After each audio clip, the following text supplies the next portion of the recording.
समन्ता चक्रवालेषु अत्रा गच्छन्तु देवता सद्धम्मं मुनिराजस्य सुनन्तु सग्गमुखदं ධම්මස්සවන කාලෝ අයං භදන්තා ධම්මස්සවන කාලෝ අයං භදන්තා ධම්මස්සවන කාලෝ අයං භදන්තා නමෝ තස්ස භගවතෝ අරහතෝ සම්මා සම්බුද්දස්ස නමෝ තස්ස භගවතෝ අරහතෝ සම්මා සම්බුද්දස්ස නමෝ තස්ස භගවතෝ අරහතෝ සම්මා සම්බුද්දස්ස චිත්තේන නීයති ලෝකෝ චිත්තේන පරිකස්සති චිත්තස්ස ඒක ධම්මස්ස සබ්බේව වස මන්වගූති.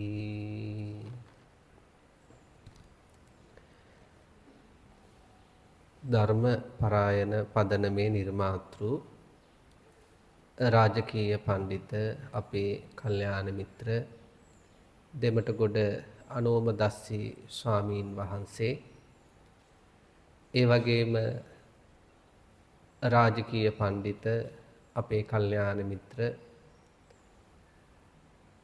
ශාස්ත්‍රපති ඉන්ද්‍රහේනේ ධම්මදේව ස්වාමීන් වහන්සේ ඒ වගේම අපේ ගෞරවනීය කල්යාණ මිත්‍ර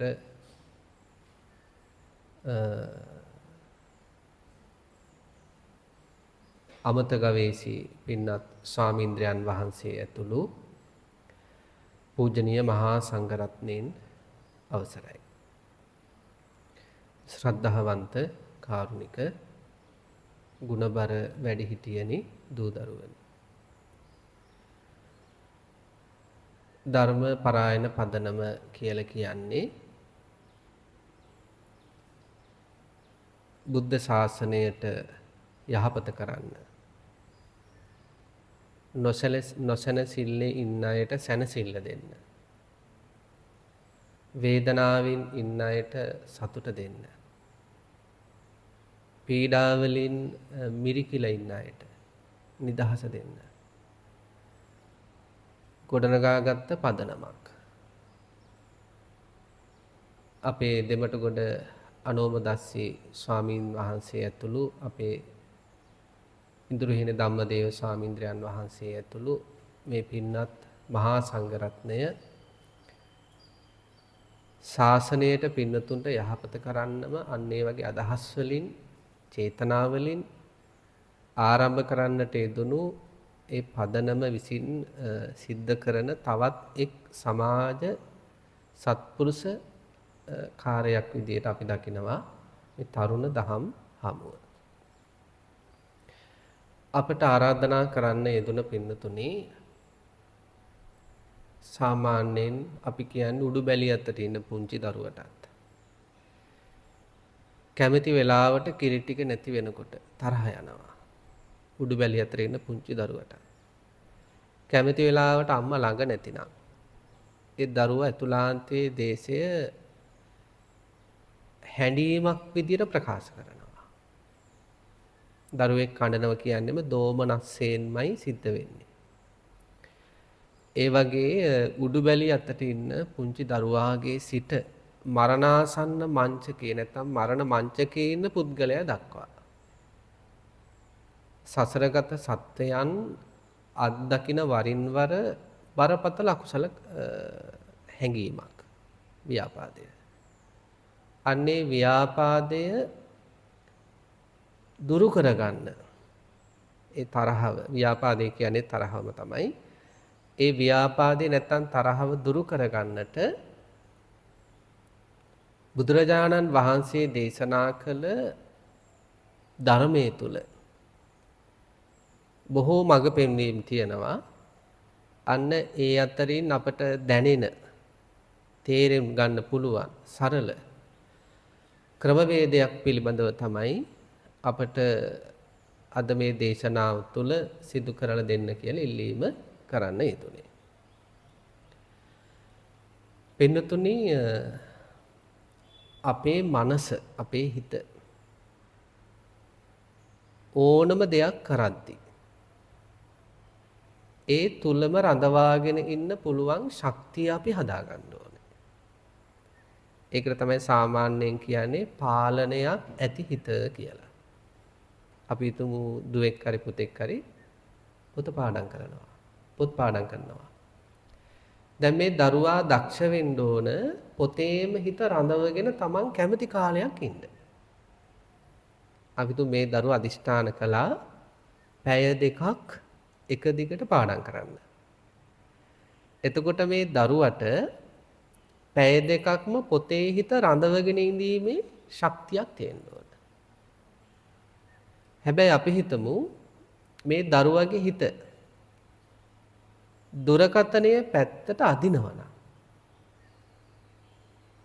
දුරකථනයේ පැත්තට ඇදලා දුරකථනය අතර ගන්න මට්ටමකට පත් කළා නම් ඒ දරුවගේ හිතේ පාලනය නැහැ.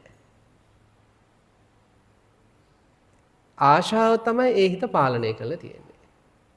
එහෙම නැත්නම් දරුවෙක් පැය දෙකක් විතර අදිස්ථාන කළා පොත් පාඩම් කරන්න හදනකොට ටික වෙලාවක් යද්දී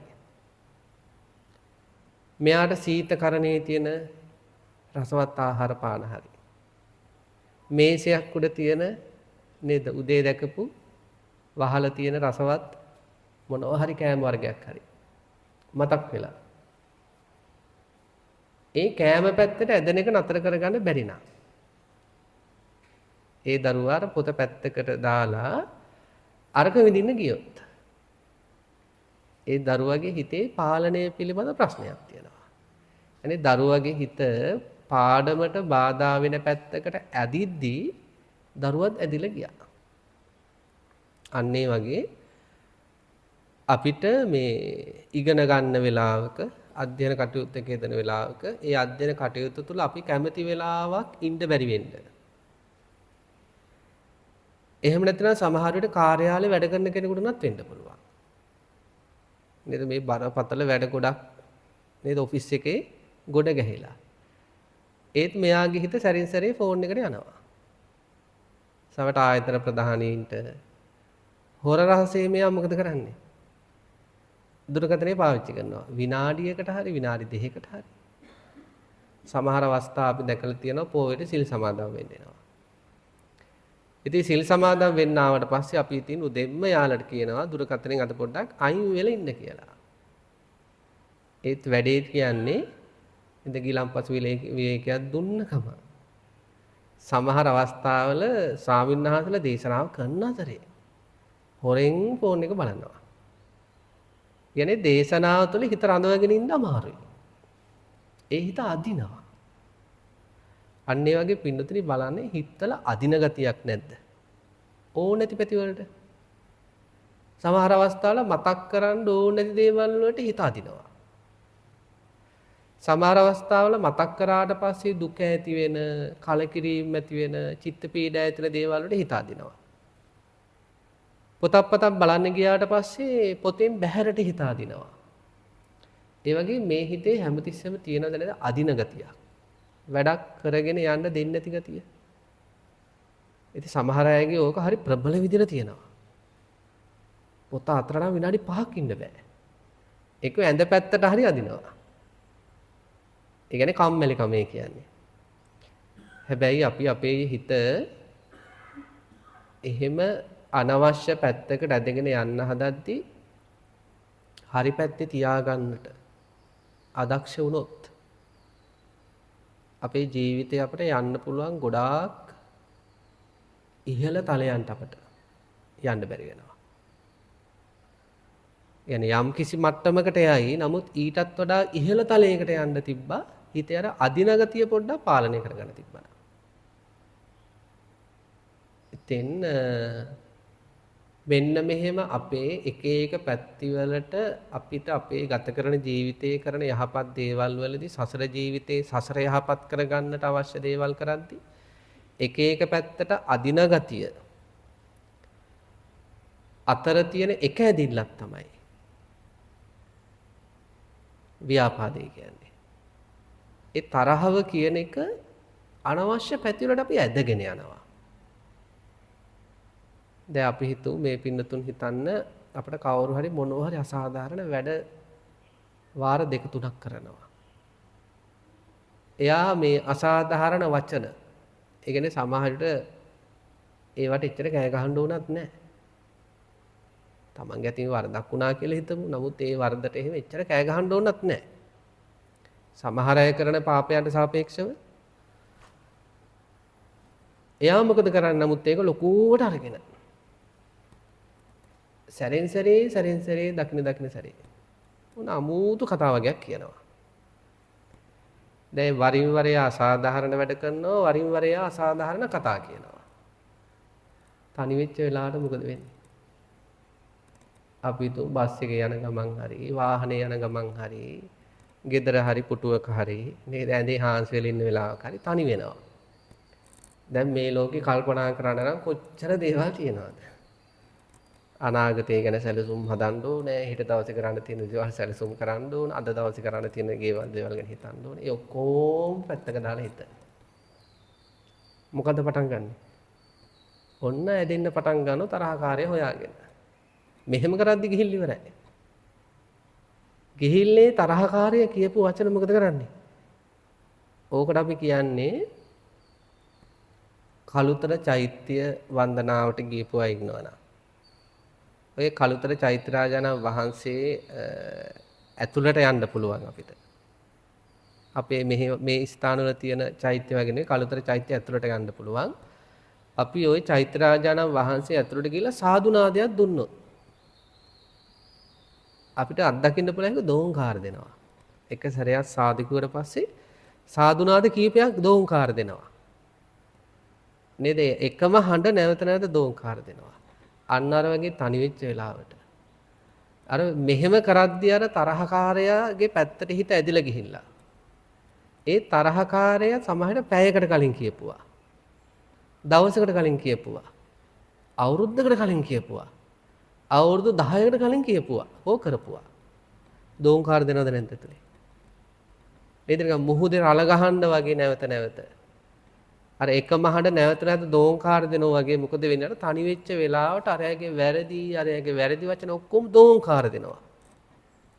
ඒක දෝංකාර දෙන රත් වීම අඩු වෙනවද වැඩි වෙනවද? වැඩි වෙනවා රත් වෙන ගතිය. ඕක ටිකක් පැයක් විතර ගියොත් මොකද වෙන්නේ? උණ සන්නිපාත හැදෙනවා වගේ. ඇයි උණ සන්නිපාත හැදෙනවා වගේ කියන්නේ? දැන් සමහර දැන් සාමාන්‍ය ගොඩක් ඕක අපි දැකලා තියෙන්නේ පොඩි දරුවන්ට උණ හැදුණාට පස්සේ උණ වැඩි වුණාම උණ විකාරයෙන් කියවනවා. අන්න ඒ වගේම දෙයක් වෙනවා. ඒක උණ විකාරයෙන් කියවන්නේ. ඒ උණ වැඩුණාම ඉතින් වැඩි වුණා මෙහෙම වෙනවා. අන්න ඒ වගේ අපි තනි වෙච්ච තැන් කීපයකදී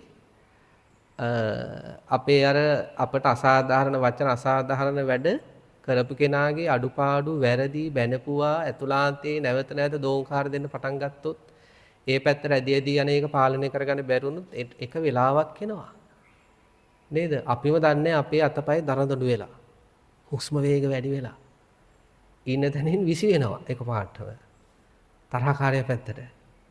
පස්සේ විකාරයෙන් කියවනවා. ඒකට තමයි අපි කියන්නේ බයිනවා කියලා. අපේ පින්නතුන් අහලා ඇති සමහර අවස්ථාවල සමහර අය කියලා ඇති Tamanට උනත් අනේ ඔය කේන්ති ගියාම කියන දේවල් ගණන් ගන්න එපා කියලා. ඒක ඇත්තටම ගණන් ගන්න එපා කියන්නේ ඇයි? ඒකට උණ විකාරයෙන් කියවන ඒවා අපි ගණන් ගන්න නෑනේ. ළමෙක් උණ විකාරයෙන් කියවනවා. ඉතින් ඒ උණ විකාරයෙන් කියවන ඒවනේ. අනේ ඔය කේන්තිය වැඩි වුණාම විකාර වෙනවා. හරිද? මොනවා කියනවද දන්නේ නැහැ. ඒක වැඩි වෙලා කියවෙන මට්ටමකට යන්නේ අර තනි වුණාට පස්සේ හෝ තනි නොවෙච්ච වෙලාවල් වල හරි. අර අරයාගේ පැත්තට හිත ඇදිලා ගිහිලා කෝටි 800ක් ඉන්න ලෝකේ ඒ කෝටි 800 පැත්තට යන්නේ නැහැ හිත. ඇදිලා යන්නේ අරයාගේ පැත්තට.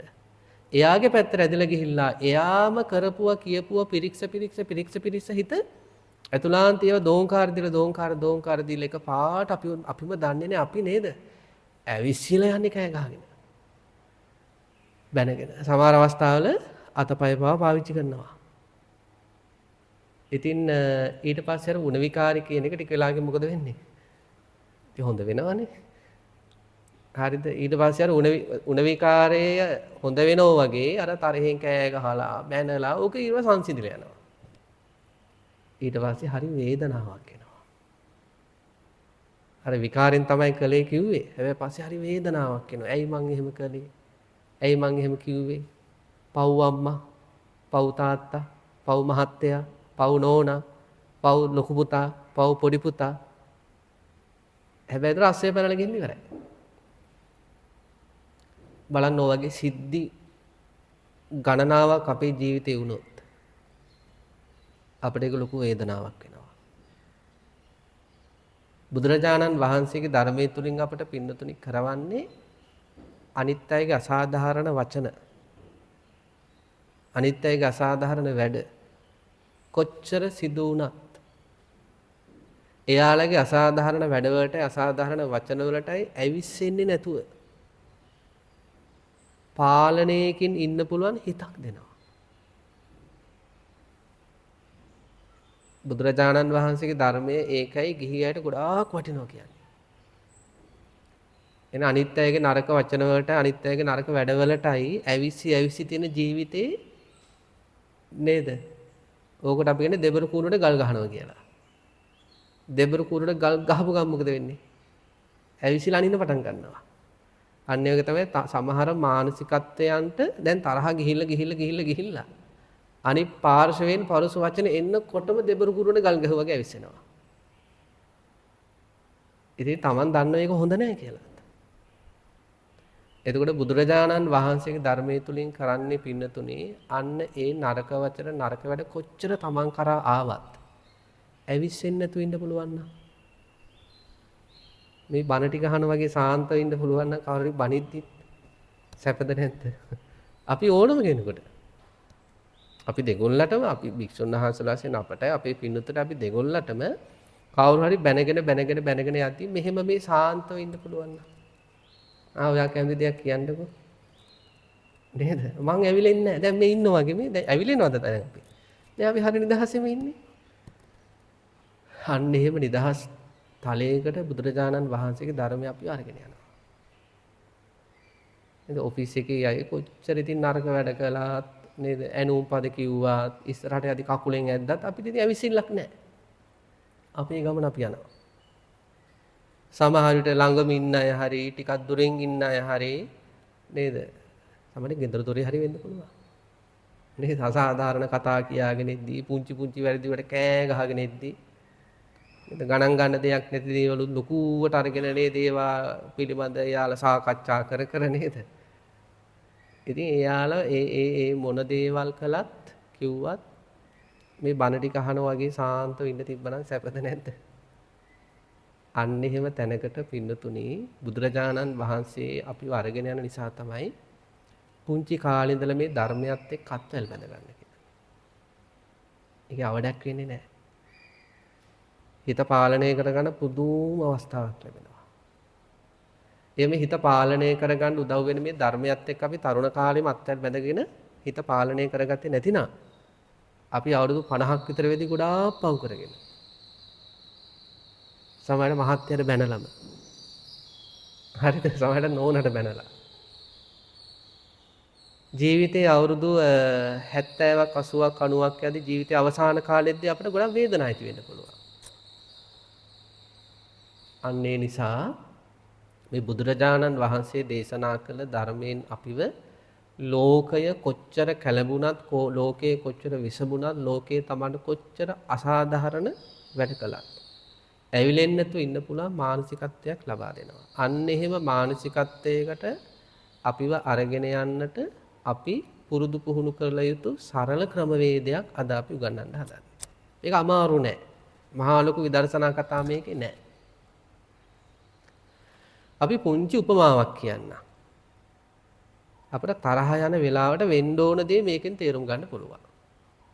ඒක තමයි තරුණ දුවෙක් හරි පුතෙක් හරි ආදරය කරලා හරි දෙමව්පියන් කතා බහ කරලා හරි යෝජනාවකින් හරි විවාහ ජීවිතයකට යනවා. විවාහ ජීවිතයට ගියාට පස්සේ මෙයාට දැනෙනවා මෙයා අත්දකින්නව සැරෙන් සැරේ මෙයා විවාහ කරගත්ත කෙනා මේ වරින් වර මෙයාට හිතට ඉඳලා වැඩ කරනවා. වරින් වර මෙයාගේ නේද හිතට ඉඳලා කතා කියනවා. දැන් විවාහ වෙලා දැන් කාලයක් යද්දි මෙයාට දැනෙනවා.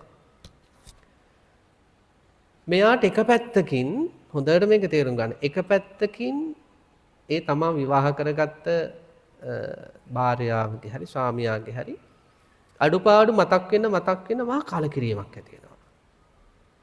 ඒ එක්කම තව දෙයක් එනවා. මෙයාට ගොඩාක් ආදරෙන් සලකන අම්මයි තාත්තයි මතක් වෙනවා. ඒක නෙවෙයි සමහර අය හරිද? මහත්යත් එක්ක රණ්ඩු ගමන් කොහෙද යන්නේ? මහගෙදර යන්නේ ඒක තමයි. බලන්න මහත්යගේ දෝෂ ටික දැක්කට පස්සේ කලකිරීම ඇති වෙනවා. ඒ කලකිරීම ඇති වෙනවත් එක්කම මතක් වෙන විසඳුමක්. සහනය ලැබෙන පැත්තක්. අම්මා තාත්තා ළඟට. ඉතින් එදිරි කරගෙන යනවා. ළමෙක් කෙනා ළමයාත් කරේ ගහන් දුවනවා. හරිද? මහත්යෙකුට භාර්යාවකගේ වැරදි දැකලා කලකිරීමක් ඇති වෙන තැන. නේද? එයා එක පැත්තකින් කලකිරීම ඇති වෙනවා අනිත් පැත්තේ යාට සහනය ලැබෙන පැතිකඩවල් මතක් කරනවා. සමහර විට ගෙදරින් බැහැලා යන එක. සමහර යාළුවෙක් හම්බෙන්න යන එක. නේද? බලන්න අපිට මේ ධර්මතාවය පොඩ්ඩක් අපි තේරුම් ගමු. එක පැත්තක දෝෂ දකිද්දී කලකිරීමක් ඇති වෙනවා විතරක් නෙමෙයි. සහනය ලැබෙන පැත්තක් අපට මතක් වෙනවනේ. නේද? අපි හිතමු A level class වලදී නැත්නම් උසස් පෙළ පන්ති වලදී හොඳ යාළුවෙක් ඉන්නවා. හරිද? දුකේදී සැපේදී ඔක්කොටම හොඳටම නේද අම්මා තාත්තා වගේ සලකන යාළුවෙක් ඉන්නවා. ඊපස්සේ කැම්පස් යනවා. ආරයට කැම්පස් යන්න බැරි වෙනවා. කැම්පස් එකේ ඉන්නවා එපා කරපු යාළුවෝ වගේ. හරිද? අර එපා කරපු යාළුවන් ගැන යාළුවන් දකිද්දී යාළුවගේ දෝෂ දකිද්දී ඇති වෙන කලකිරීමත් එක්කම මතක් වෙන්නේ කවුද? අර ඉස්කෝලේ හිටපු සෙව්වන්දි හරි පියල් හරි නේද? නේද? බලන්න කෙනෙක්ගේ දෝෂ දැකලා කලකිරීම ඇති වෙනකොට අපිට අනිත් පැත්තේ සහනය ගෙන දෙන අය මතක් වෙනවා. ඔන්න ඔයගේ දෙයක් වෙන්න ඕන තරහ යන තැන්වල. මොකද අපිට අර කලකිරීම ආපු ගමන් මොකද කරන්නේ? අර කැම්පස් එකේ හොඳම යාළුවා නෑ. එහෙනම් ෆෝන් එකෙන් කෝල් එකක් අරගෙන ඉතින් කොහොමද සෙව්වන්දි නේද? මට නයි පාවෙලින් ඔයා වගේ යාළුවෝ මෙහෙ නෑ. මේ සහනය හොයාගෙන යනවා. අන්න ඒ වගේ දෙයක් වෙන්න ඕන පිළිදේ තරහ යන තැන. තරහ යන තැන අපිට තරහ ගැන කලකිරීම ඇති වෙන්න ඕන. ඊළඟට සහනය ගෙන දෙන මෛත්‍රිය මතක් වෙන්න ඕන. මේක හොඳ ධර්මතාවයක් අපි මේ කියන්නේ. තරහ යන තැන තරහ ගැන කලකිරීම ඇති වුණොත් තරහෙන් අයින් වෙන්න හිතෙනවා. නේ? භාර්යාවගේ හරි ස්වාමියාගේ හරි වැරදි දකින්න කලකිරීම ඇති වෙන විතරක් නෙවෙයි. වෙලාවකට අතහරින්න හිතෙනවා. ඕන්නේ අනේ මේ මංගල්‍ය කියලා වගේ නේද? අතහරින්න හිතෙනවා. අන්න ඒ වගේ තමයි තරහ ගැන අපට කලකිරීමක් ඇතුණොත් තරහ යන වෙලාවට තරහ අතහරින්න හිතෙනවා. ඒ විතරක් නෙවෙයි. අයහපත් අයගේ දෝෂ දකින්න කලකිරීම ඇති වෙනවත් එක්කම සහනය ගෙන දෙන අය මතක් වුණා වගේ. තරහේ දෝෂ දැකලා කලකිරීම ඇති වුණොත් අපට සහනය ගෙන දෙන මෛත්‍රිය මතක් වෙනවා. ඔන්න ඔය විදිහට හිත හැදෙන්න ඕනේ. තරහ යන වෙලාවට. තරහ යන වෙලාවට තරහේ ආදීනවයත් එක්කම තරහ ගැන කලකිරීම ඇති වෙලා ඒකත් එක්ක ගනුදෙනු නොකරන මනෝභාවයේ ගොඩ නැගිලා මෛත්‍රියත් එක්ක ගනුදෙනු කරන මානසිකත්වය හැදෙන්න ඕනේ. හැබැයි දැන් වෙලා තියෙන්නේ මොකද්ද? නේද? තරහ යනකොට මුකුත්ම වෙන්නේ නැහැ. නේද? තරහේ දෝෂ දකින්නෙන්නේ නැහැ, තරහ ගැන කලකිරීමක් ඇති වෙන්නේ නැහැ, මෛත්‍රියවත් මතක් වෙන්නේ නැහැ. නේද? මේ සිද්ධියට මම මෛත්‍රියෙන් මූණ දෙන්න ඕනේ කියලාවත් මතක් වෙන්නේ නැහැ.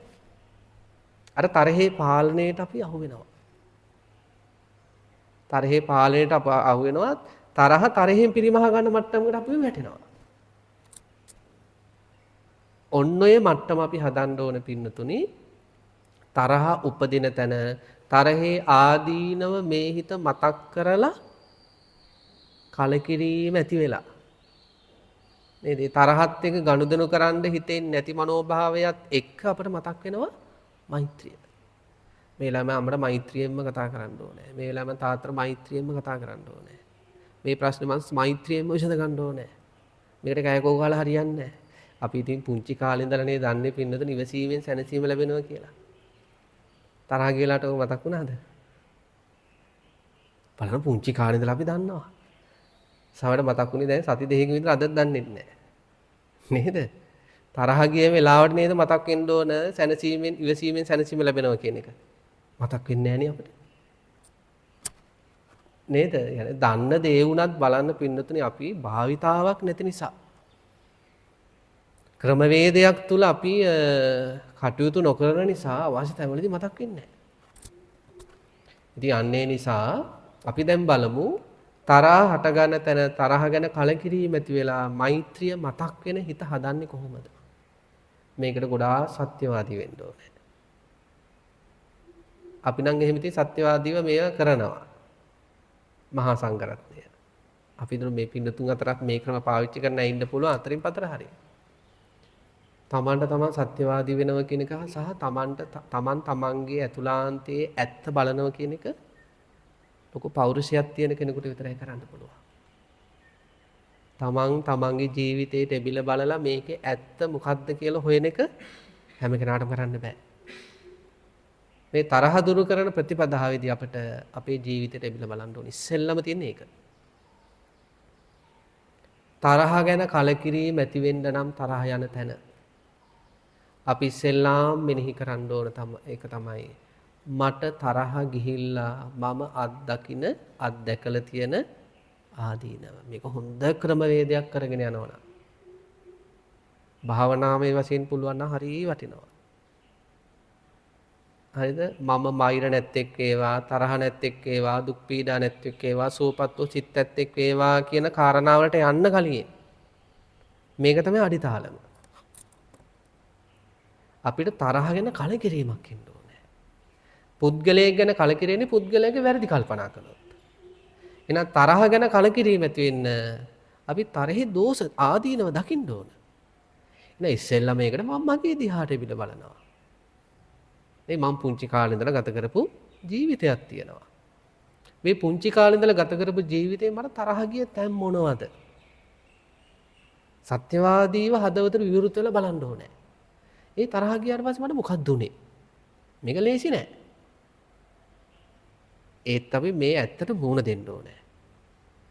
නේද? දැන් සමහර තරහවල් තියෙනවා පින්නතරි බණ ඇහුවම නැති වෙනවා. හරිද? සමහර අයත් එක්ක තියෙන තරහ බණ 10ක් ඇහුවත් නැති වෙන්නේ. නේද? සමහර වාදනවල නිකන් අර තියෙන්නේ නේද? ටැප් එකට අල්ලපු ගමන් සමහර කුණු යනවා. සමහර ඒවා මොකද අතොල්ලන්න ඕන ඇතුලේ කාරම් බැඳලා තියෙන්නේ. අන්න ඒ වගේ සමහර අය ගැන තියෙන අමනාපකම් බණ ටිකක් අහපු ගමන් හේදිලා වගේ යනවා. හැබැයි සමහර අය ගැන තියෙන තරහවල් තියෙනවා. ඒ එක්කෙනෙක් ගැන වෙන්න පුළුවන්. එයා කරපු ගොඩාක් නරක වැඩ නිසා වෙන්න පුළුවන්. හිතේ නිකන් දැනෙනවා නිකන් ඇතුලේ කාරම් බැඳලා වගේ. බණ වලින් ඉගිල්ලෙන්නේ නැහැ ඒක. අන්න ඒවට මේ වගේ වැඩ පිළිවෙල වලට යන්න ඕනේ. කිසියම් කෙනෙක් ගැනවත් ඇතුළාන්තේ තරහක් නැති ලස්සන ජීවිතයක් ගෙවන්න. මේ සුන්දර හදවතක් ඇති කෙනෙක් බාටපත් වෙන්න. නේද? බණවලට එහා ගිය මෙන්න මෙහෙම දෙයකට අපි යන්න ඕනේ. ඒක තමයි තමන්ගේ ජීවිතයට එබිලා බලන්න ඕන පින්නතුනි. මට මගේ ජීවිතේ තරහ ගිය සිද්ධිවලදී මොකද උනේ? හොඳට අරගෙන බලන්න ඕනේ සිද්ධි කීපයක්. ඉතින් සමහර අය එතකොට අහනවා අනේ හාමුදුරනේ මම මේ අමතක කරන්න හදන දේවල් මට ආපහු මතක් කරන්න කියන්න එපා. අම්මට බැනපේක මම අමතක කරගන්න බැරි වෙන්නේ. එහෙම නෙවෙයි. අපිට අපේ ගෙදර තියෙන මල් ගහකට අඹ පැලයකට කොම්පෝස්ට් පොර ටිකක් දාන්න ඕනුනොත් මොකද කරන්නේ? කුණු ගොඩවල් අවශ්‍යනවද නැද්ද කියලා. නේ උදැල්ලක් අරගෙන ගිහිල්ලා රේකයක් අරගෙන ඉන්න කුණු ගොඩවල් අවශ්‍ය මොකද කරන්නේ? අර මල් පැලේට අඹ පැලේට හොඳ පළදාවක් දෙන්න අපි කුණු අවුස්සල ගිහිල්ලා කොම්පෝස්ට් පොර අර ගහට දානවා. නේද? ඒක යහපතට කරන දෙයක්. කුණු අවුස්සනවා කියන එක අපි කරන්නේ නැහැ. හැබැයි අර මල් පැලයකට හරි නැත්නම් අඹ ගහ පැලයකට හරි හොඳ පොර ටිකක් ඕනොත් අපි ගිහිල්ලා කුණු අවුස්සල පොර ගෙනාලා දානවා. අන්න ඒ වගේ තරහ නැති කරගන්න තමයි අපි මේ අතීත කුණු අවුස්සන්නේ. අපි අපේ හිතට ඒත්තු ගන්නන්න හදන්නේ ඔයා තරහ ගන්න එකෙන් ඔයාට වෙන හානි වගේක් තියෙනවා. හිතට ඒත්තු ගන්නන්න හදනවා. එතකොට මෙයා හරි පරිස්සම් වෙනවා තරහ යන තැන්වල. තරහ යන තැන්වල මෙයාට එකපාරට ඔලුවට එනවා. නේද? ගෙවුණු අතීතයේ තරහගෙන මොකක්ද උනේ? දැන් වෙලා තියෙන ඔලුවට එන්නේ නැහැ තරහ යන තැන්වල. දැන් මේ එහෙම එන විදියට මේක නේද? සකස් කරන්න හදන්නේ. එන හොඳට පින්නතුණි කල්පනා කරන්න අතීතයේ මට තරහ ගිය තැන්වල උනේ මොකද්ද?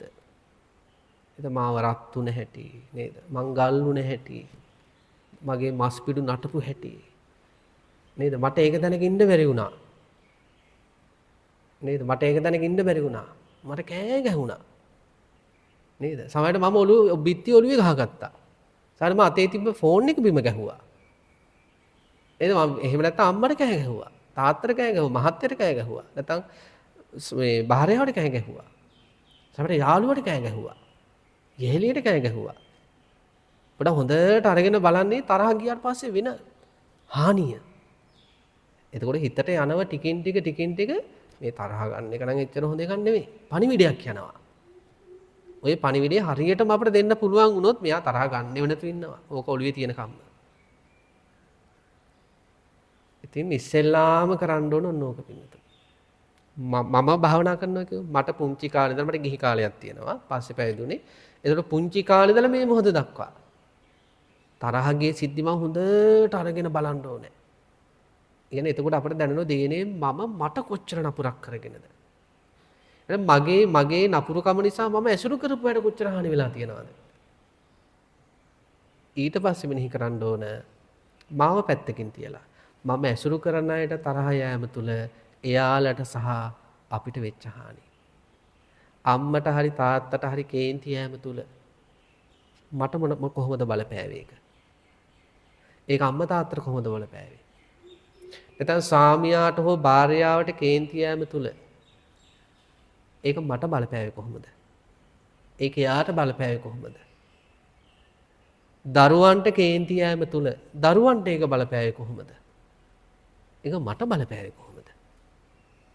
හොඳට අරගෙන කල්පනා කරන්න ඕනේ. ඔය කල්පනා කරන තරහ ගැන පුදුම කලකිරීමක් එනවා. මේ වෙනකොට ඒක ඔතන වෙලා තියෙන්නේ.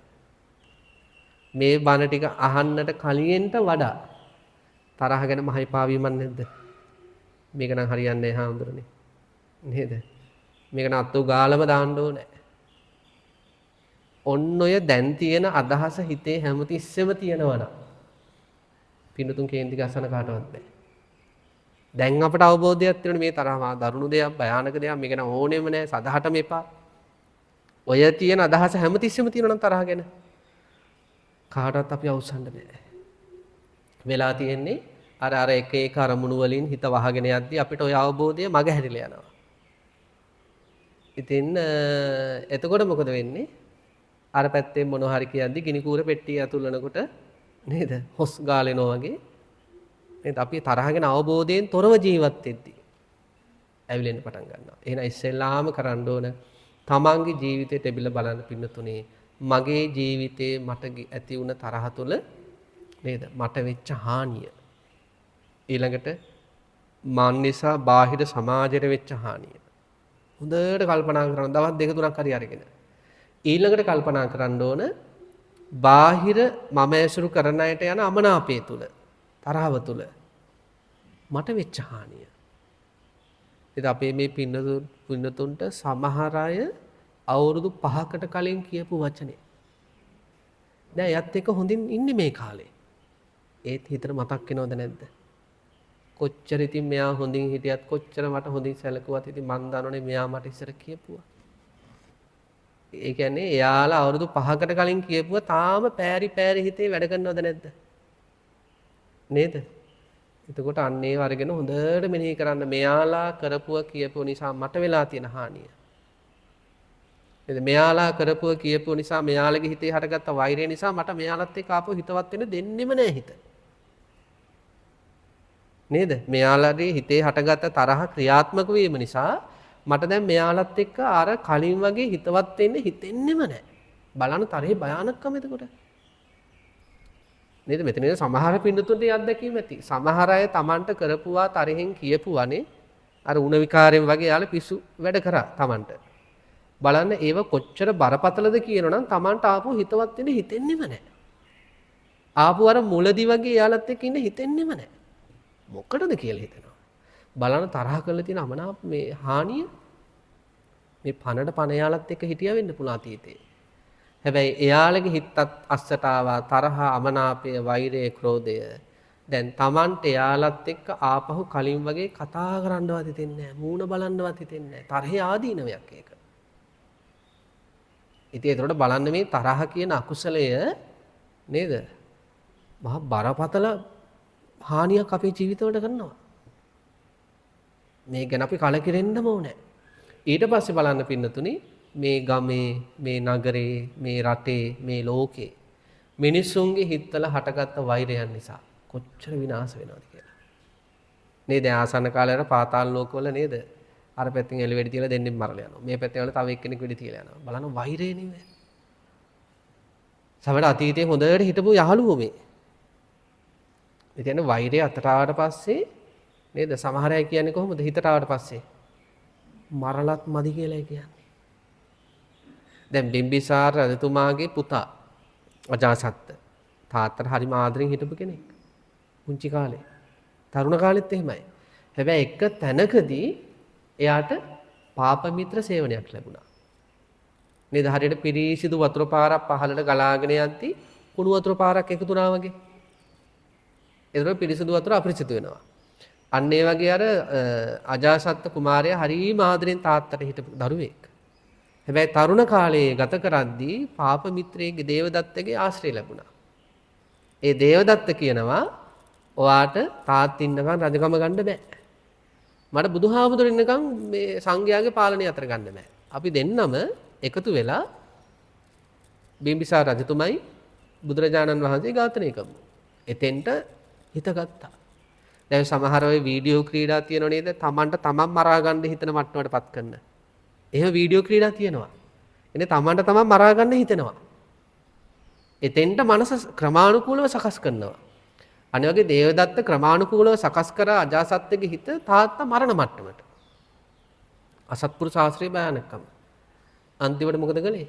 අන්තිමට තාත්තා මරණ තැනටම ගියන්නේ වගේ පුංචි කාලේ මව්ගුණ පියගුණ කියපු සමහර දරුවෝ නේද? කාලයාගේ ඇවෑමෙන් නරක ආශ්‍රයයන් තුලනේ ඇති වෙන තරහ අමනාපේ යටපත් කර ගැනීමට තියෙන නොහැකියාව තුළ තමන්ගේම තාත්තාම මරණ තත්ත්වයට ගියා. ඒ වගේ සිද්ධි මේ ලෝකේ ඕන තරම් තියෙනවා. දැන් අපට ආසන්න කාලේ ආරංචි වුණා ෆින්ලන්තේ සිද්ධියක්. ෆින්ලන්තේ කියන්නේ දැන් සාමාන්‍යයෙන් අපේ රටේ ඉන්න ගොඩාක් අය හරි කැමති විදේශ රටකට ගිහිල්ලා පුරවැසි භාවය අරගෙන ජීවත් වෙන්න. නිකන් සක්විති රජකම වගේ දැනෙන්නේ ඒක සමහර අයට. ඉතින් අන්න එහෙම ගිහිල්ලා ඔය ෆින්ලන්තේ පුරවැසි භාවය අරගෙන නෝනෑ මහත්තයයි දරුවෝ 3 දෙනයි. ලස්සන පෞල් ජීවිතයක් ගෙවනවා. හැබැයි මේ නෝනෑ මහත්තය අතරට ආව දේශය බලන්න ඒක කොච්චර භයානකද කියලා. කොරෝනා වලට වඩා භයානකයි. නේද? කොරෝනා වෛරසය ආසාදනය වුණාට වඩා භයානකයි. ඒ කොරෝනා වෛරසය ආසාදනය වුණාට පස්සෙත් ඒක Tamanටයි අනිත් අයට හානි කරනවානේ. ඊට වඩා භයානක වෙන්නේ සංසාරෙටම බලපෑම් කරනවා දෙන්නෙක් අතරට තරහ આવොත්. ඉතින් අර නෝනෑ මහත්තයයි දරුවෝ 3 දෙනාත් එක පෞල් ජීවිතය අරගෙන ගියා. මේ දෙන්න අතර එක දේවල් වල ප්‍රශ්න ඇති වුණා. එක දවසක් මේ සිද්ධිය වුණ දවසේ මහත්තයා කියලා තියන නෝනට ෆෝන් එක පෙන්වන්න කියලා. දැන් අවුරුද්දකට කලින් මේ ගොඩාක් ප්‍රසිද්ධ වුණා. මේ මහත්තයා කියලා තියන නෝනට ෆෝන් එක පෙන්වන්න කියලා බෑ කියලා. කියන්නේ ඒ දෙන්න මොකක් හරි ආපු ප්‍රශ්නයක් පදනම් කරගෙන තමයි උතෙන්ට ඇවිල්ලා තියෙන්නේ. අන්තිමට වාර කීපයක් ඉන්නලා මේ නෝනා දීලා නැහැ. දැන් අපිට මේ කතාව කියද්දි කිසියම්ම ආවේගයක් එන්නේ නැහැ. හැබැයි නෝනා තමන් කියන දේ කරන්නේ නැහැ කියන සංකල්පය තුල මහත්තයා අධික තරහක් ඇවිල්ලා.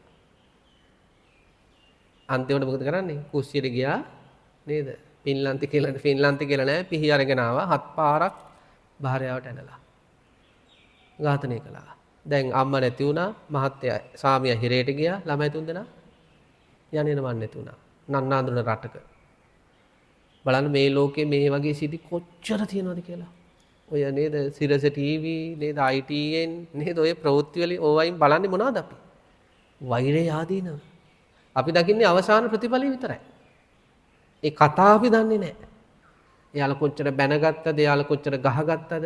නේද? හැබැයි එක තැනකදී එයාලට දහසක් ආවා මේ මිනිස්සයා මරණත් මදි මට මේ කරන ඒවට. ඔන්න වෛරය අරගෙන යන තැන. අද අපිට යමෙක් ගැන යම් යම් තරහවල් තියෙනවා නම් ඇත්තට අපි නිවැරදි වෙන්න පුළුවන්. එයා වැරදි වැඩ ගොඩක් කරනවා අපට. හැබැයි ඒ නිසා හරි අපිට තරහක් තියෙනවා නම් ওই තරහ දිගින් දිගට අරගෙන ගියොත් අවසානයේ අපටත් සිතුවිල්ලක් එන්න පුළුවන්. ඒක ලබන සතිය වෙන්න පුළුවන්. හරිද? එහෙනම් අපි හිතුව හෙට කියලා හෙට එයා අපට අධික පීඩන දෙනවා. බයිනවා, වැරදි කියනවා. හරිද? අපි ගැන එක ඇත්තෙක් කියනවා. අධික පීඩනයක් දුනොත් හෙට එන්න පුළුවන් දහසක් මේ මිනිස්සයා මරණත් මදි. මට මේ කරන්නේ ඒවට. බලන්න තරහ අපි අරගෙන යන තැන. ඉන්දියාවේ තාත්තා පොලිස් නිලධාරියෙක්. පුතා මේ ලංකාවෙන් ගත්තොත් සාමාන්‍ය පෙළ වගේ වයසේ පුතා. අධ්‍යාපන කටයුතු වලට කොරෝනා අවදියේ Zoom ක්ලාස් වලට යන්න කියලා ෆෝන් එකක් ඉල්ලුවා. පොලිස් නිලධාරියෙක් වුණ තාත්තා ඒක ලබා දුන්නා. පස්සේ පුතා දැන් අධ්‍යයන කටයුතු වලට එහා ගිහිල්ලා අධ්‍යයනය කරන්න පටන් ගන්න ෆෝන් එක. හරිද? අනවශ්‍ය විදිහට ඒකත් එක්ක ඔය වීඩියෝ ක්‍රීඩා ඔය කරනවා. තාත්තා නිතරම මේකට බහිනවා. දැන් දරුවා ඇතුළාන්තයෙන් නේද? ඒ තාත්තා කියන ඒවට කැකෑරි ඉන්නේ.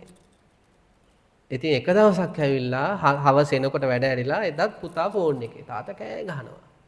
මෙයා මොකද කළේ? පොරවෙන් ගහලා තියෙන තාත්තට. ඉන්දියාවේ කොරෝනා අවදියේ මේක සිද්ධ වුණේ. පොරවෙන් ගහලා ඕලෙවල් වයසේ පුතා තාත්තා ඝාතනය කළා. අර තමන් කැමති දේ කරගන්න දෙන්නේ නැති උනට ඇති වෙන තරහව. අරගෙන ගිය තැන. අන්තිමට අවුරුදු 15ක් 16ක් වෙන දරුවා හිරේට ගියා තාත්තට ජීවිතේ නැතුණා. පවුල යන්නේම නැතුණා. ඒ වගේ කොච්චර සිටි තමන්ගේ පරම්පරාවල ඇද්ද? නේද? ඔවුන් මේ වෛරය නිසා කා කොටා ගන්න ඒවා. ඉතින් අපි මේ වෛරයත් එක්ක එනම් ගනුදෙනු කරන එක හොඳයිද? පොඩ්ඩක් හිතලා බලන්න. මේ තරහත් එක්ක මම ගනුදෙනු කරන එක හොඳයිද මට? නේද? මේ තරහත් එක්ක ගනුදෙනු කරන එක මගේ අම්මට හොඳයිද? කියන්නේ අපේ අම්මත් කේන්ති ගන්න එක අපට හොඳක්ද? අපේ තාත්තගේ හිත කේන්තියෙන් යට වෙන එක අපට හොඳක්ද? මගේ නංගි හරි මල්ලි හරි අයියා හරි අක්කා හරිනේ තම ආදරය කරන කෙනා හරි. දැන් බලන්න ගොඩාක් ආදර සම්බන්ධතාව වැඩි කල් යන්නේ නැහනේ. මෛත්‍රිය නිසාද තරහ නිසාද? පොඩ්ඩ අර පැත්තෙන් නේද? මේ පැත්තෙන් වාරයක් දෙකක් කෝල් ගනිද්දි අර පැත්ත උස්සලා නැතිනම් බයිනෝ ඊළඟ පාර ඉස්සුපු ගම. කොහෙද මිනිස්සු ඉන්නේ කියලා. නේද? යන්නේ දැන් විවාහ වෙලාවක් නැහැ තාම. මේ ආදරය කරන අවදිය. ආදරය කරන අවදියේදී මේ දෙන්න බැන ගන්නවා. මොන සතියේට බ්ලොක් කරලා තියෙනවා. හරිද? ආපු සතියේට විතර පස්සේ ආපු ඔන්න කතා කරන්න ගන්නවා. මැසේජ් නොකරම ඉන්නවා. මේ තරහ පිරිමා ගන්න හැටි. හරිද? මේ සම්බන්ධය මෙතන ඉවරයි කියලා මැසේජ් යවනවා. බලන්න ගොඩාක් සම්බන්ධතා දැන් ඒ කියන්නේ ඉස්සර නම් පින්නතුණි සාමාන්‍යයෙන් විවාහ වෙන මට්ටමට එද්දි බොහෝ දුරට ප්‍රථම ප්‍රේමයක් තියෙන්න පුළුවන්. හරිද? ඒක කැඩුණා. ඊට පස්සේ අම්මලා තාත්තලා මේව කරපු විවාහේ යෝජනාවෙන් ආපු විවාහය. දැන් එහෙමද? විවාහ ජීවිතයේදී 7-8 දෙනෙකුට ආදරය කළා. ඇයි මේ? මේ සම්බන්ධතාව පවත්වාගෙන යන්න බෑ සාමකාමීව. ඉවසීම නැහැ. දරා ගැනීම නැහැ. නේද? අනිත් පැත්තෙන් අයහපතක් වෙනකොට දරා ගන්න බෑ ඒක. කෑ ගැහෙනවා. ඉතින් හිතන්නකෝ ආදරය කරන කාලේ උනම් බැන්දම කොහොම තියෙද කියලා. නේද? ඉතින් ආදරයක් වුණත් දිගට පවත්වාගෙන යන්න ඉතාම සෞම්‍යව නේ දෙපැත්තටම සහනයන විදියට දෙන්න අතර තියෙන්න ඕන වරින් වර තරහ නෙවෙයි මොකද මෛත්‍රිය තියෙන්න ඕන ලෙන්ගතුකම. ඒව නැතුණා මේ ආදරේ මොකද වෙන්නේ? ලුණු නැති බතක් වගේ අන්තිමට. නේද? ලුණු නැති බත නොකත් බෑ බඩගින්නට. හරිද? කන්න හිතෙන්නෙත් නැහැ. ඒ සමහර ආදර සම්බන්ධතා ලුණු නැති බත් වගේ. ඒක පවත්වාගෙන යන්න හිතෙන්නෙත් නැහැ. දැන් ගෙවල් වල කියලා මේක පවත්වාගෙන නොයත් බෑ. හරිද? එහෙම වෙලා තියෙන්නේ ඔන්න ඔය ආදර සම්බන්ධතාව අතරට වෛරය, තරහ, පලි ගැනීම, රිද්දීම මේ වගේ බාල සංකල්ප ඇවිල්ලා. ඉතින් මේ ලෝකේ ඔය වගේ සිද්ධි කොච්චර තියෙනවද? හිතන්න එහෙනම් මේ තරහ කියන්නේ කොහෙන්වත් අපිට හොඳක් දකින්න බැරි අදහසක්ද නැද්ද? සංකල්පයක්ද නැද්ද? සිතුවිල්ල. ආයි මොන පැත්තකින් බැලුවා? දැන් සමහර අය ඉන්නවා කෙලින් බැලුවම කැතයි. හරිද? පැත්තට ලස්සනයි. නේද? සමහර අය පැත්තට කැතයි කෙලින් බැලුවම හරි ලස්සන වෙනමක් තියෙනවා. නේද? තරහේ මොන පැත්තට බැලුවත් ආයි හොඳක් ඇත්තෙම නැහැ. නේද? මොන පැත්තෙන් බැලුවත් තරහේ තියෙන ආදීනවයක්මයි. මෙන්න මේක අපේ හිතට නැවත පණිවිඩයක් විදිහට දුන්නොත් මෙයා තරහ ගන්න බය වෙනවා. මෙයා තරහ ගන්න බය වෙනවා.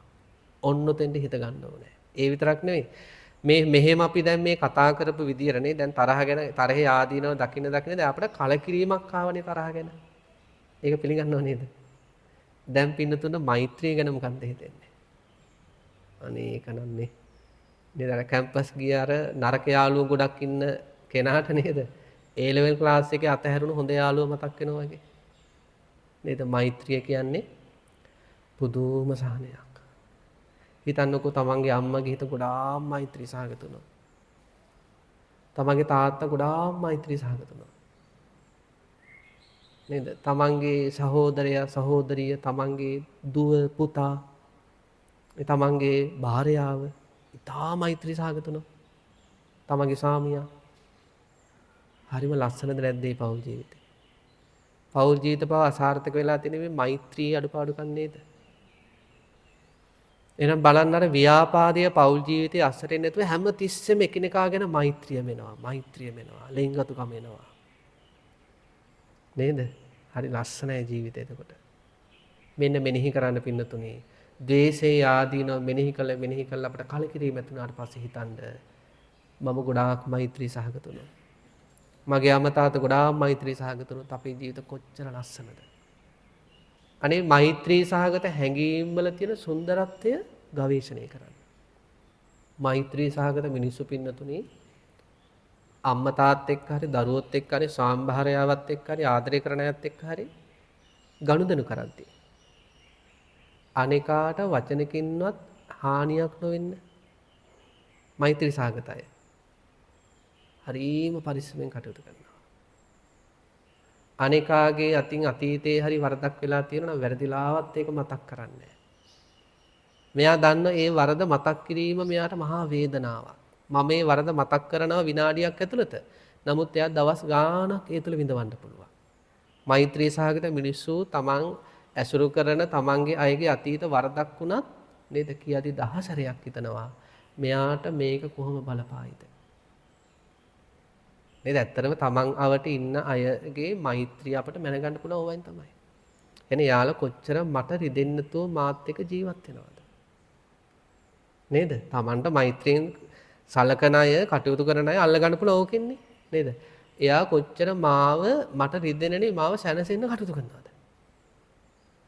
ඉතින් මෛත්‍රිය කියන හැඟීම ආවට පස්සේ අන්න එහෙම චරිත බාටපත් වෙනවා. අම්මගේ හිත නොරිදෙන්න අපි කටයුතු කරන හැමතිස්සෙම. අම්මගේ පොඩි පොඩි අඩුපාඩු වෙනවත් ඇති. ඒත් මෛත්‍රිය බැහැගත්තොත් හිතේ අම්මට හිත නොරිදෙන විදිහට කටයුතු කරන්න අපි පෙළඹෙනවා. තාත්තට හිත නොරිදෙන විදිහට කටයුතු කරන්න අපි පෙළඹෙනවා. තරහ ආවට පස්සේ අර හිත රිදවන්න පෙළඹෙනවා වගේ තමයි මෛත්‍රිය ආවට පස්සේ හිත නොරිදන්න පෙළඹෙනවා. ඒකට මෛත්‍රිය කියන එක පින්නතුනේ අපේ ජීවිත අස්සට આવොත් හරිය ජීවත් වෙන ආස හිතෙනවා. නේද? එයාලත් එක්ක ජීවිත ගමන නෙවෙයි සමහර සංසාර ගමන යන්න හිතෙත් දන්නේ නැහැ. හරිද? ඒ වගේ හරි ලස්සන හැඟීමක් මේ හිතවත්කම් වැඩි කරන සහ ඈත් වෙච්ච අය ලං කරන මෛත්‍රිය. ওই ධර්මයේ තියෙන සුවසේ නිඳ යනවා කියලාත් මෛත්‍රී සාගතයට. නේද? කාත් එක්ක හරි කේන්තින් දවසේදී අපිට නිඳ යන්නේ නැහැ. නේද? සුවසේ නිඳ යනවා, සුවසේ අවදි වෙනවා, මිනිස්යන්ට ප්‍රිය වෙනවා, අමනුෂ්‍යයන්ට ප්‍රිය වෙනවා, දෙවියන්ගේ ආරක්ෂාව ලැබෙනවා. ගොඩාක් තියෙන ආනිසංස මෛත්‍රී සහගත පැවැත්මේ. ඉතින් මෙන්න මේ ටිකවත් අඩුම ගානේ මෙනෙහි කළොත් බලන්න දැන් හිතට වෙලා තියෙන දේ. අපි දෙගොල්ලගේ තරහ අරහන්ද නැද්ද? දැන් ඔන්න ඔය මනෝභාවය හැමතිස්සෙම තියෙනවා නම් නේද? ඕන කෙනෙක් එක ජීවත් වෙන්න පුළුවන්. දැන් ලක්ෂයක් දුන්නත් තරහ ගන්න නැහැ කියලා මම දන්නවා. නේද? ලක්ෂයක් දෙන්නම් තරහ ගන්න කිව්වත් නේද? ඒ කියන්නේ එච්චරටම දැනෙන මේ තරහේ හිතට මේ වෙලාවේ දැනෙන භයානකකම. ඉතින් මෙන්න මේ ටික මෙනෙහි කරා නම් ප්‍රශ්න ඉවරයි. වෙලා තියෙන මොකද අපි හොඳට අහගෙන ඉඳලා නේද? ඕව මෙනෙහි කරන්නේ නැහැ. නේද? දන්නවනේ ඕ ලෙවල් ඒ ලෙවල් වලින් ඉහළ ප්‍රතිඵල ගන්න අපි විඳපු දුක. නේද? සමහර අය ඇඳ පෙල්ලල තිව්වා. උදේට නැගිටලා ඇඳ අනිත් පැත්තට පෙල්ලනවා. මොකද උඩු බැලිය අතර තිබ්බොත් ඕකට වැටෙන්න හිතෙනවා. එච්චර කැපවීම කරා ජයග්‍රහණය. අන්න ඒ වගේ තමයි ඊටාම මෛත්‍රී සහගත චරිතයක් වෙන්න අපි ගොඩාක් කැපවීම කරන්න ඕන. ඉතින් මහා ලොකු කැපවීමක් නෙවෙයි අපි උඩම් මෙනෙහි කරනවා නම් මේ අපි කතා කරපු ටික පොඩ්ඩක් උදේට නැගිටලා විනාඩි 15ක් 1440ක් විනාඩි තියෙනවා විනාඩි 15ක් 1425ම තමන්ගේ එක එක වැඩවලට ගන්නවා 15ක් වෙන් කරනවා පොඩ්ඩක් මේ දේශේ ආදීනව මෙනෙහි කරලා මෛත්‍රී ආනිසංස පොඩ්ඩක් මෙනෙහි කරන්න. එහෙම නැත්නම් රැයට හරි නිදා ගන්න කලින්. ඒක පොඩි අවදානමක් තියෙනවා මේ නිදා ගන්න කලින් භාවනා කරන්න ගිහලා එහෙම වැටෙන ඇඳට. ඒක පොඩි අවදානමක් උදේ තමයි හොඳ වෙලාව. 5ට නැගිටිනවා නම් 4:45ට නැගිටලා නේද විනාඩි 15ක් මේ හිත හදන්නනේ. නේද හිතේ සැපය පිණිසනේ. පවුලේ සමගිය වෙනුවෙන්නේ. සසර දුක් විපාක නොලැබෙන්න කරන හොඳ ක්‍රියාවලියක් මේක. උදේ පාන්දරෙම විනාඩි 15ක් විතර අපි මේ කතා කළ ටික මෙනෙහි කරලා ඔන්න ඕක මත පිහිටලා ඊට පස්සේ අපි හිතන්න ඕන මම වෛර නැත් එක්ක ඒවා තරහ නැත් එක්ක ඒවා ඊට පස්සේ ඕක හිතන්නේ ඉස්සෙල්ලම හිතන්න ඕන තරහේ ආදීනවයයි මෛත්‍රියේ ආනිසංසයයි. ඉතින් අපේ දේශනා කාලය අවසන් වෙනවා. ඉතින් අපේ තරුණ දරුවෝ ඉන්නවා, පොඩි දරුවෙකුත් ඉන්නවා, පේන විදිහට පොඩි දරුවොත් ඉන්නවා. ඊළඟ වැඩිහිටි අපේ දෙමව්පියොත් ඉන්නවා. ඉතින් මේ හැම දිනාටම ලොකු නේද ශාසනය ගැන හැඟීමක් තියෙන නිසා තමයි මෙහෙම අද දවස වෙන් කළා වාඩි වෙලා ඉන්නේ. ඔහො වාඩි කරන එකත් පුදුම අමාරු වැඩක්. නේද? යන්නේ මේ වගේ ධර්මය තුල හික්ම වෙන එක ලේසි නෑ. ගොඩාක් මග හරිනවා. හොඳ දෙයක් තමයි. ඒතර කෙලෙස් ගතියටම තමයි කැමති. අදත්තර කෙලෙස් ගොඩත් එක ෆෝන් එක ඔබ වින් හරි තමයි කැමති. ඉතින් මෙහෙම ඇවිල්ලා මෙහෙම වාඩි වෙලා මේ පැයක් බර ටිකක් අහගෙන ඉන්නවා කියන්නේ පුදුම දක්ෂතාවයක් ඒක. හිතේ ලොකු පාලනයක් තියෙනවා. නේද? ඉතින් ඒ නිසා මේ හැම දිනාටම අපි ආශිර්වාද කරන පුණ්‍යානුමෝදනා කරනවා.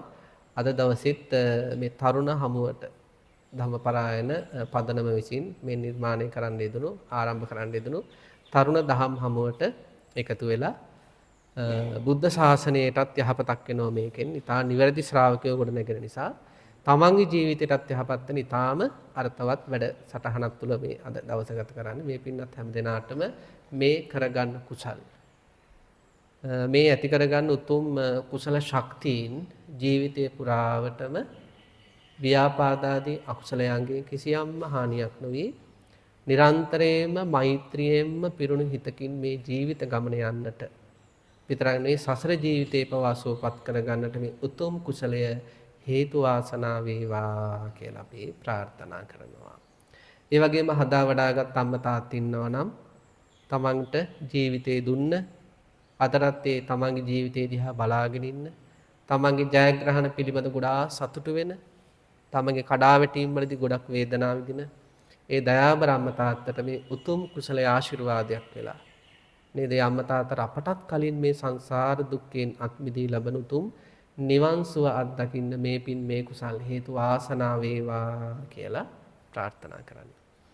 ඒ වගේම තමන්ට මඟ පෙන්වපු ගුරුවරු වැඩිහිටි ආදී අය ඉන්නවනම් ඒ හැම දිනාටමත් මේ උතුම් කුසලයේ ආශිර්වාදයෙන් නිදුක් බව නිරෝගී බව දීර්ඝායු සම්පන්නිය ලැබේවා කියලා ප්‍රාර්ථනා කරමු. මේ වගේ උතුම් වැඩසටහන් ලොකු වගකීමක් හිතට අරගෙන මේ වැඩසටහන් සංවිධානය කරනවා කියන එක ලේසි නෑ අපි දන්නවා. ලොකු වගකීමක් හිතට අරගෙන මේ ධම්මපරායන පදනම නිර්මාණය කරලා සම්මා සම්බුද්ධ ශාසනයට විශාල යහපතක් කරන අපේ දෙමටකොඩ රාජකීය පඬිත දෙමටකොඩ ධම්ම ගවේෂී අනෝමදස්සී අපේ ගෞරවනීය ස්වාමීන්ද්‍රයන් වහන්සේට ඒ වගේමයි අපේ කල්යාණ මිත්‍ර රාජකීය පඬිත ශාස්ත්‍රපති ඉන්ද්‍රහේනේ ධම්මදේව ස්වාමීන්ද්‍රයන් වහන්සේටත් අපේ මෙතන වැඩ ඉන්න අපේ ගෞරවනීය විචිත්‍ර ධර්ම කතික අපේ අමත ගවේෂී පින්නත් ස්වාමීන් වහන්සේට ඒ පින්නන්ත මහා සංඝරත්නයේට අපි මේ රැස් කරගන්නට හිතන උතුම් කුසලය තව බොහෝ කාලයක් ආයුරාරෝග්‍ය සම්පත් ලබන්නටම ආශිර්වාද වේවා කියලා ප්‍රාර්ථනා කරමු. පින්වලට කැමැති පින්වලින් සතුට වෙන සියලුම දෙවියන්ටත් මේ පින් අයිති අනුමෝදන් වේවා කියලා ප්‍රාර්ථනා කරමු. පින්නත් අය නම් මේ පරලෝකීය සියලුම වර්ග પરම්පරානුගත ඥාතීන්ට සංසාරගත ඥාතීන්ට මේ පින් අයිති අනුමෝදන් වේවා. අවසාන වශයෙන් ඔබ අප හැම දිනාටම හැමාතකින්ම ජීවිතය සාර්ථක කරගෙන බුද්ධාදී උතුමන් වහන්සේලා නිවින් සැනහි වදාළ ශාන්ත ලක්ෂණ නිර්වාණ ධර්මයේම සැනසෙන්නට මේ පින් මේ කුසල් හේතු වාසනා වේවා කියලා ප්‍රාර්ථනා ඇති කරගමු. ආකාසට්ටා ච බුම්මට්ටා දේවා නාග මහිද්దికා පුඤ්ඤන්තං අනුමෝදිත්වා චිරන් රක්ඛන්තු ශාසනං ආකාසට්ටා ච බුම්මට්ටා දේවා නාග මහිද්దికා පුඤ්ඤන්තං අනුමෝදිත්වා චිරන් රක්ඛන්තු දේශනං ආකාසට්ටා ච බුම්මට්ටා දේවා නාග මහිද්దికා පුඤ්ඤන්තං අනුමෝදිත්වා චිරන් රක්ඛන්තු මං පරන්ති. ආශිර්වාදය අභිවාදන සීලිස්ස නිච්ඡං වද්ධාපචායිනෝ චත්තාරෝ ධම්මා වඩ්ඩಂತಿ ආයුවන්නෝ සුඛං බලං ආයුරාෝග්‍ය සම්පatti සග්ග සම්පatti මේවච අතෝ නිබ්බාන සම්පatti මිනාතේ සමිච්ඡතු.